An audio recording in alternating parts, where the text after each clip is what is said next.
Are you tired of self doubt holding you back? Have you ever wished you could have the confidence to face your fears, go after your wildest dreams, and the tools necessary to live your best life? Hey there, amazing listeners. I'm your host and author of How to Grasp Confidence and Own Your Power. And I've made it my mission to help you break free from self doubt and embrace confidence. Subscribe now and join us as we unlock the secrets to unshakable self assurance. Let's dive in.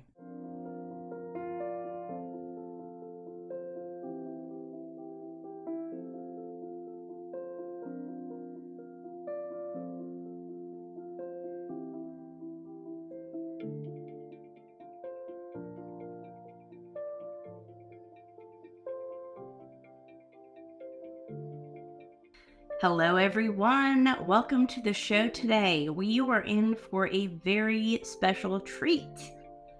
Today, of course, like any other day, I interview the best people in the world at whatever topic they are specialists in. And today's no different. With me today, joining the show, I have Dr. Sri. Dr. Sri is a neuroscientist who resides in the Netherlands. She uses a unique and integrated approach, combining psychology principles with science to guide professionals to self mastery. She is the founder of Courage Quest, and with a PhD in cognitive and behavioral neuroscience, she is a leading expert on both emotional intelligence and confidence. Thank you so much for being on our show today, Dr. Sri. Thank you very much, Tara. It's a pleasure to be here and an amazing opportunity to talk about a subject that's so close to my heart. Yeah, so happy to be here. Awesome. I love it. Confidence, such an important topic. And I never knew how interested other people were in confidence until I started to write my book and started to talk about it myself. And, it seems like there's a lot of misconceptions out there. What is confidence? What is not confidence? And I think people need a guide today. So, your professional opinion weighs heavily here, right? You're the expert.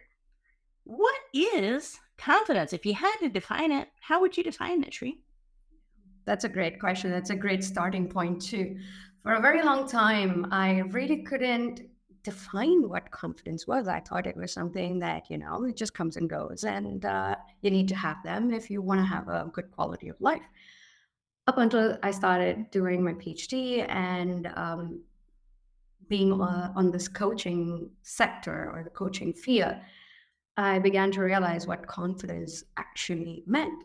In layman's terms, it's basically the belief in one's own potential, belief in one's own skills, the belief that you will be able to take the right decisions and make the right judgments or make the right choices in life, right? Mhm. And it's not an abstract idea because it's deeply rooted in the brain and it's a complex psychological construct that influences our thoughts, influences our emotions, influences our feelings, and thereby the actions. And all together basically constitute the quality of our life, right? Yeah, so that's confidence for me right now. It's integrated. It's not just one part. I like to think of it as confidence is in order to really gain confidence, you have to work on your whole person, your mind, body, your soul, all of it. But it's that self belief, right? Um, and as children, they have confidence. And then over time, that confidence kind of starts to dissipate. I like to think of it as like a confidence meter. It starts off full and all the way at the top, and then through struggles, adversity, trauma, rejection, fear, whatever, that confidence meter starts to dissipate a little bit over time, doesn't it? Yes, absolutely. And in scientific terms, that's what you call as confidence continuum, right? You Wow. have these levels of confidence, as you mentioned very beautifully, that we've gone through all of those levels in some point of our life, from low self-confidence to overconfidence to Mm. balanced confidence, trying to figure out where we are and what works for us and what contributes to the best quality of our life, right? So It starts off definitely at a really good confidence level as as you start growing up, and experiences, learning, memories shape that, give it more meaning, give it more depth. And it's interesting, it's fascinating how these are all intertwined and play a pivotal role in our life. Yes, it's so important. But I think it's so right on, a lot of people say, "Oh, you're not born with confidence," but I honestly think that, that young children, they really are confident, and it's again through societal pressures and all of these things that continuum, as you say. I call it a meter. You call it a continuum, but it's the same thing, right? That it Same. just starts to go down. And that's so interesting, but it gives me hope because if the meter can go down, I feel like you can put back in it, right? And it can start to go back up again. Yes, absolutely. So when you are there in those levels of the meter, right, you Mm. begin to understand what contributes to those different levels. You start learning. You start associating all those learned experiences with events that has happened in the past, because that's the beauty of human beings is introspection, right? Like you begin to assess your own skills, how you've learned certain things as you grew up, and how to make rational judgments, choices, and use them to predict the upcoming events in your life. Mm. And when you have so much control, when your brain has that capacity to help you perceive those and connect the dots, it's so much easy to just move along that confidence meter, depending on what you want to do. I love that. It's so important because I feel like, Shri, life is hard, you know? So many people out there are suffering right now. Look, we've got mass layoffs happening. We've got um all sorts of things in our lives constantly. Life is pulling at us in a different kind of way every single day. We've got a lot going on. There's toxic workplaces, toxic relationships, friendships or otherwise, right? That work to pull down our confidence over time. I know that's how it was for me, especially with toxic workplaces and work environments. And, as we go into adulthood, if we don't get this confidence in check, it can lead to a whole host of other things. And for me, it was, depression was a side effect of that and anxiety. So confidence really helped me combat that, that just downness, that feeling of I'm not worthy, I'm not deserving. And when I started to develop confidence, it's like that those thoughts went away a lot and started to dissipate. And it wasn't an immediate switch, but it did happen over time. And it was with enough practice. I think that's another key part too. You got to get your reps in. This is like a sport.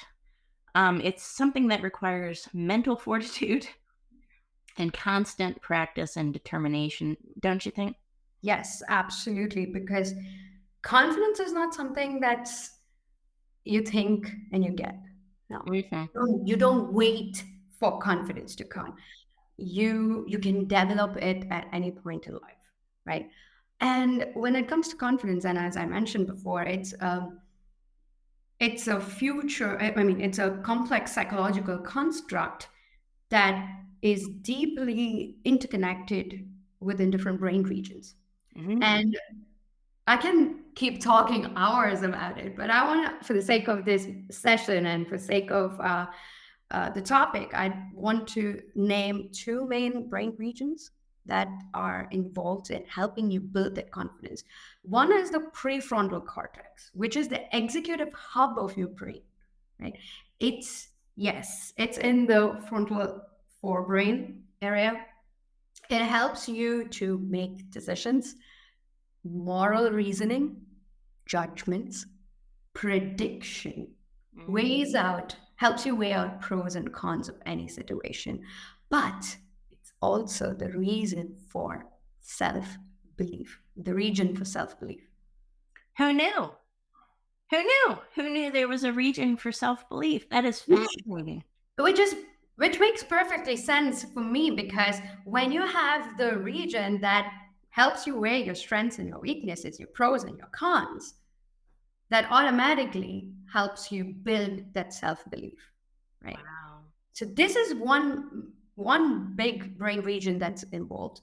But what another important region that's also involved is the region called amygdala. It's an almond-sized shape in the brain that is involved in emotion processing. It's widely studied for fear processing, and together with prefrontal cortex and so many other brain regions that is involved in learning and memory retrieval. Together, they help you assess if a situation is known or unknown, how many known variables are there, how many unknown variables are there. Have we done this before in the past? Can we collect evidence of it? Right? Is it safe? Is it threatening? Mm. Helps you process so many information, right? And that's the fascinating part of it, because as much as a lot of people may believe that, hey, I'm doing exactly what someone else is doing, Hmm. my experiences are completely different from someone else's experiences. That puts me so much more unique than someone else. So that's also the reason why what works for someone else will not work for us, for me, or for you. And it varies with context, because the amygdala and the prefrontal cortex only remembers your experience, doesn't know Wow. this experience, right? So it's a beautifully complex process that I'm still trying to grasp the entirety of it, and probably would spend the rest of my life trying to understand it, but it fascinates me. It is. It's fascinating. I'm waiting for your book to come out. The Neuroscientist author. Waiting for it. Well, I have a template to follow now, so I have to keep up to it. That's right. I'll help you with marketing. That's right. But you mentioned the prefrontal cortex. You mentioned the amygdala. Where is fear? Where does fear play into all of this? It's scary, right? People are afraid to change. People are afraid of the unknown. And kind of like what you were saying, our brain is a program based on our own experience, and then it help guides us to make future decisions. So is that why we're afraid of the unknown and afraid of change? What can you elaborate on that a little bit? It's a fascinating question. It's also an interesting one, because our brain are naturally designed to keep us safe. Right. It loves familiarity. Comfortable. Yes, comfort, because familiarity makes us feel safe. Yeah. And that's why it doesn't like change. It doesn't like the unknown. Or if you're thrown into that situation, it tries so hard to predict, based on so many variables, based on assumptions, based on past experience, based on someone else's experiences. Whether it's true or not, it doesn't care, but it tries to predict, to get that sense of control, to feel safe. Hmm. So it always tries to resist change. And one of the ways that the brain's resistance manifests is as lack of confidence or fear. Mhm. Sometimes overwhelm and anxiety is all combined and intertwined with it. It doesn't want to change. It comes up with various excuses for you to not take that step.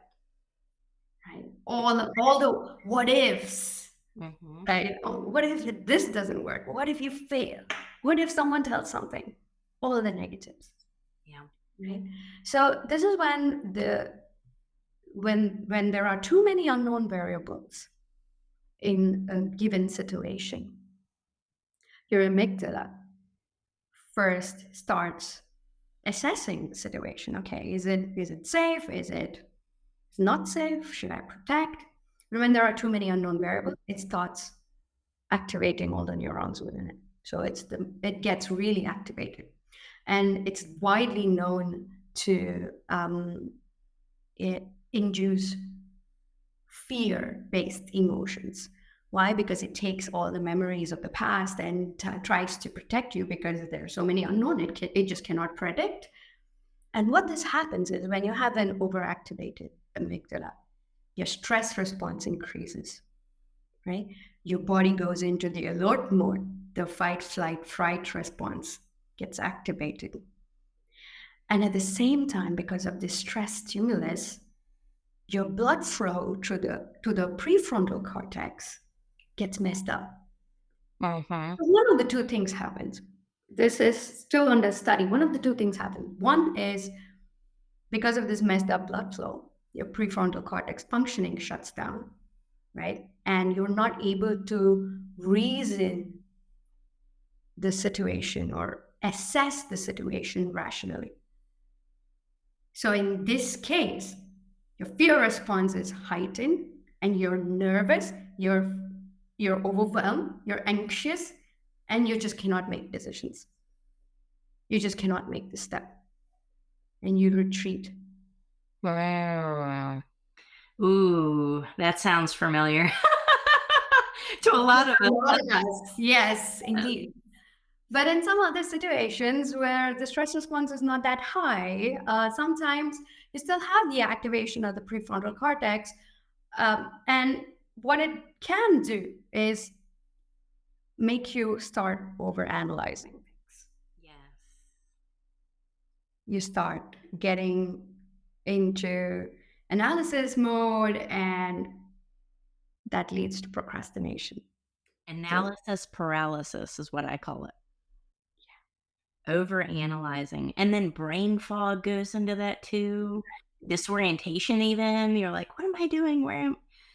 There's a lot that goes into this. there's a lot that goes in, and it varies from individual to individual. It varies from context to context. So it's not yet clear how the prefrontal cortex functions during fearful experiences, right? Because one of the thing about prefrontal cortex is not just about decision making and rational reasoning. It's also about self belief. You tend to doubt yourself,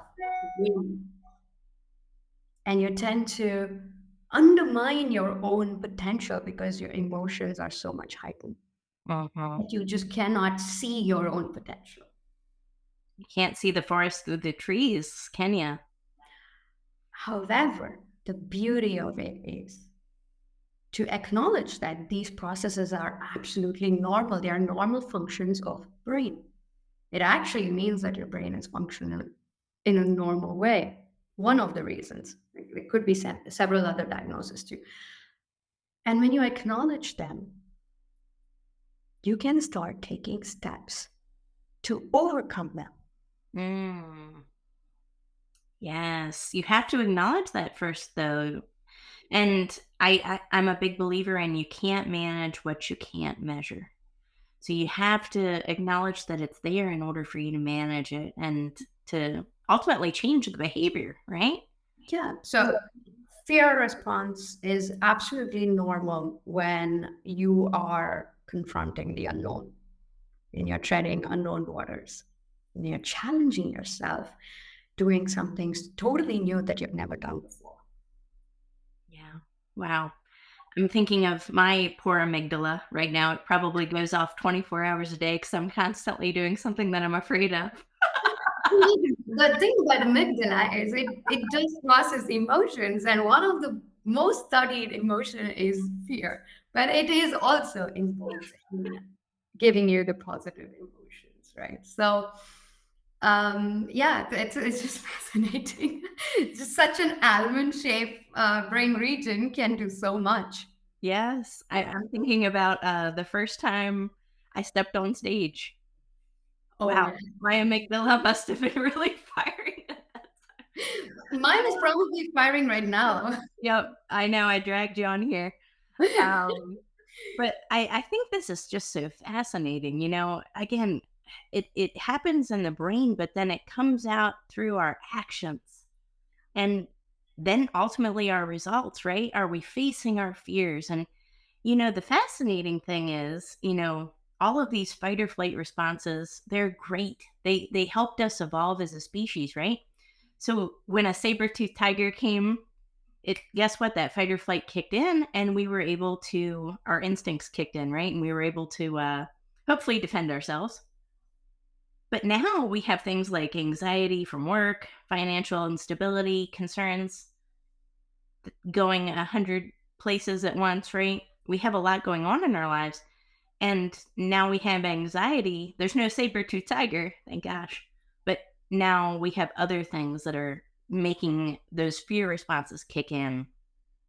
So this is something that's evolved with us over time, but we can use it, right, for the good, for growth. Don't you think? Yes, absolutely. And I love that example of saber-tooth tiger. I'm so glad they don't exist anymore. Yeah, they do. No, because it basically underlines the fact that the brain was made in the first place to protect us from physical harm, Yes. but we've evolved it to protect us from mental harm. For me, one of the things that works the best thing that works for me in a very mentally unsafe situation is, what's the worst thing that's going to happen? Mhm. Am I going to die? Mm. If the answer is no, I know at least I've conquered parts of my fear. Then it's about conquering the rest of it. Put it into perspective. Put it into perspective. That's pretty key. Are you gonna die? If the answer is no, then Is this probably tiger going to kill you? Well, yeah. wow. So, we, like I said, we have all of these anxieties now, and it's inhibiting our confidence and our self belief.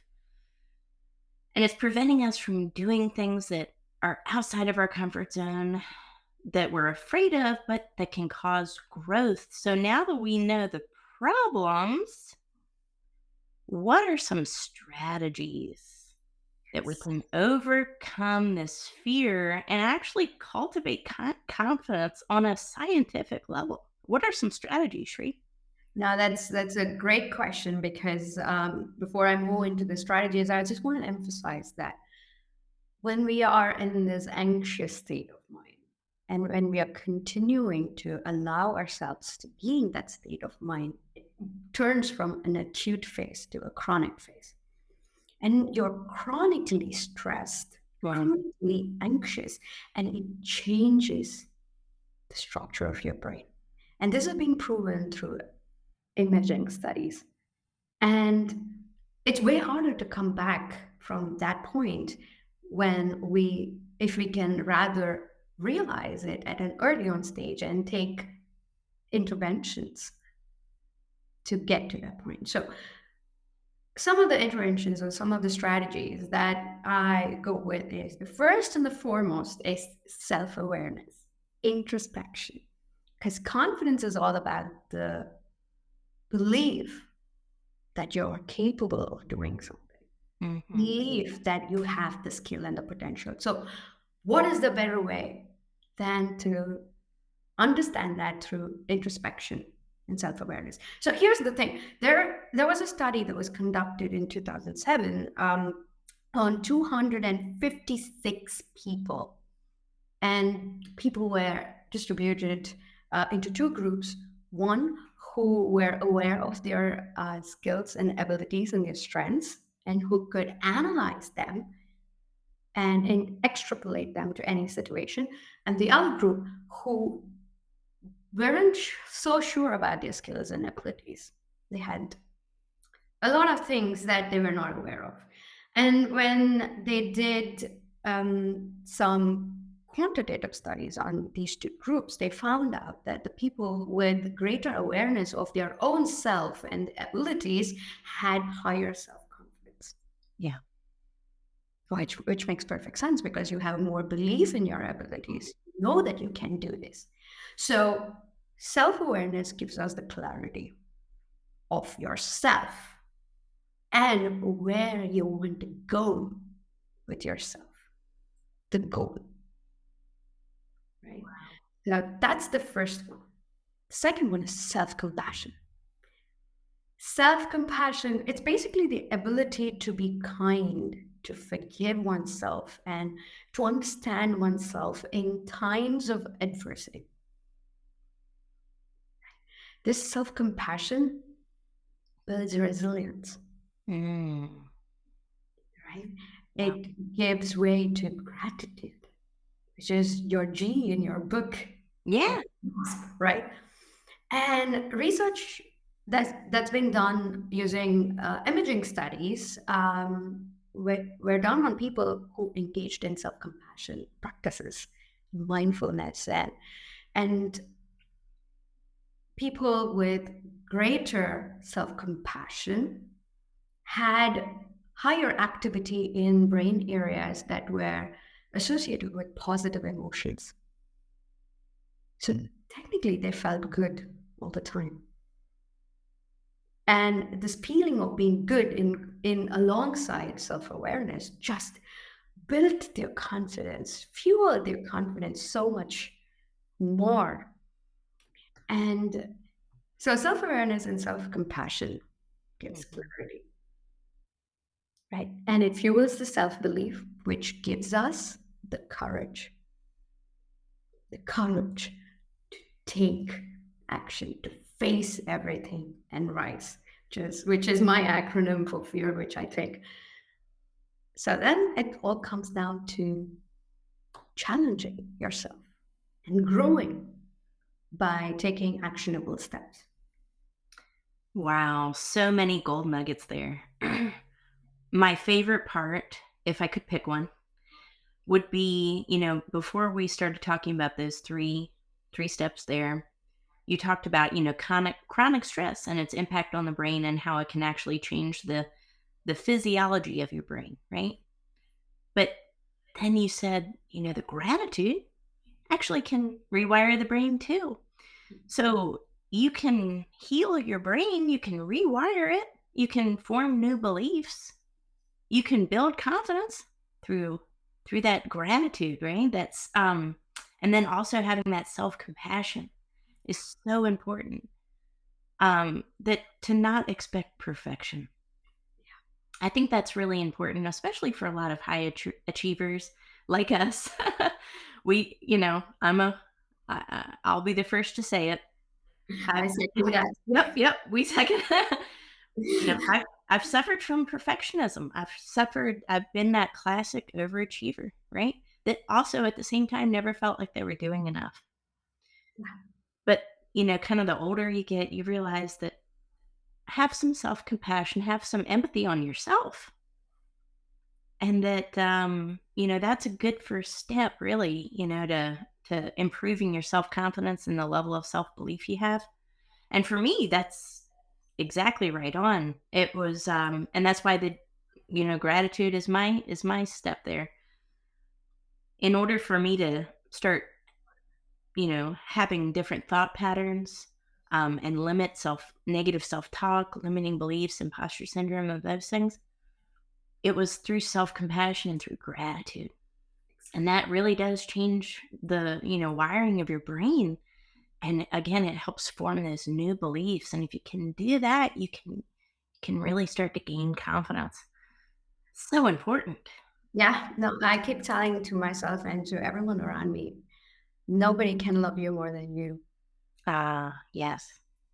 Nobody. And if you can't show yourself the kindness, and if you can't tell yourself that it's okay to fail, it's okay to not be perfect, everything is with then becomes easier to reach. Yes. I love that. So confidence is attainable for anyone. I think that's really an important message that I gleaned from this conversation. So oftentimes we look at other people, and social media is not a great example of this. And we, think, oh, they're so successful. They've got this amazing life. Success, it looks like, especially if you're in a depressed state, it looks like it's for other people. Same thing when you're lacking confidence and self belief and you see somebody who's very confident, you say, "Oh, that must be for other people. That's not for me. There's no way I can attain that." But in the reality, our brains are they're plastic, or plasticity, I should say. They have plasticity and they can be changed. They're not, nothing's written in stone, especially our brains, right? We can change this narrative Yeah, through some behavioral therapy. absolutely. And you bought three main nuggets that I just want to Yes. quickly give a glimpse into. Number one, comparison. Hmm. Why comparison never works for us is just as we discussed in this session, is that your amygdala and your prefrontal cortex does not know someone else's experiences and what they have gone through in their life. So comparison becomes meaningless in your journey. The second one is surrounding yourself with positive people, because brain is innately attracted to confident people, to positive people, and getting feedback from those positive people. So positive feedback improves our self-esteem and self-belief. That fuels our confidence. So it's really important to find your tribe who can give you that positive feedback and push you to keep challenging that comfort zone. And brain craves for reward and recognition, right? So if we as perfectionists, I had to learn the hard way too, if we are going to keep focusing on the outcome, we are going to forget the progress that we made. So recognizing those progress that we made and rewarding ourselves is like rewarding the brain for its efforts. It's really important. Yeah. So Mm. those were the extra tips. I love that. But yeah, celebrate your wins, big or small, right? And have that journey, great gratitude for the journey along the way. That was a hard lesson for me, that, it took me a long time to, have gratitude for my past and, struggles, failures, traumas, right? But you know what? If we can look back on those things with gratitude for the lessons learned too, and then have some self compassion, and then I think those combined things, they can really help pave the way for a confident life, but also a fulfilling and purposeful one too. And not to forget forgiveness. For me, that was a big thing, to forgive myself for Yeah, the decisions that I've made, the right or wrong, but it's what made me who I am today. that's right. We can be our own worst critics, but why? Let's forget about it. How about being our best advocates? That Flip approach, the script, right? reframing the mindset. Yes, yes. And instead of saying all the things that will go wrong, that's just remember that your fear kicking in. Why don't we reframe it to, how is this going to go really right? There's a 50% probability of things going right too. Yep. I love that. That is so great. Wow. I feel more knowledgeable already. And what a topic of confidence. Absolutely. When I first started this journey of confidence, I had no idea how much science was actually involved in it, but it's way more science than I think a lot of people realize.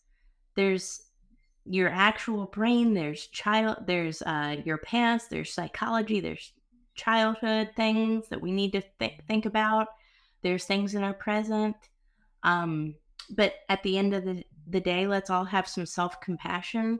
Know that confidence is possible for us all, not just general confidence, but really high confidence can be possible for anyone, regardless of where we start. So even if you feel like you're unconfident right now, you're lacking self belief, you're afraid to face your fear, you're living inside your comfort zone, you can become confident. It just takes time and it's a process, just like anything else, don't you think? Yes, absolutely. And it's your journey, and your journey is yours alone. That's right. I love that. Dr. Shri, you're such a blessing to us all. How can someone get a hold of you? Obviously, you're on LinkedIn. Any other places? Now, LinkedIn is my place to be. So everyone can contact me through LinkedIn. And I'd be more than happy to support any requests or probably even enter into much detailed discussions about this neuroscience. And I'd really appreciate that. Yes, absolutely. Well, reach out to Dr. Shri. She is an expert on this topic of confidence, but I love how she combines the science of confidence with the psychological principles to help give you that well rounded approach. Everyone, thank you so much for tuning into the show today, and we will see you on the next episode. Take care. Bye, everyone. And that's a wrap for this episode of Grasp Confidence. Thank you for joining me today and investing in yourself.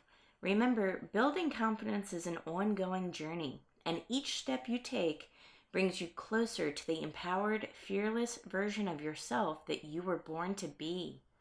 Don't forget to visit my website, follow me on social media, and purchase my book, which is available on Amazon. Thank you for listening. We will see you on the next episode. Stay confident.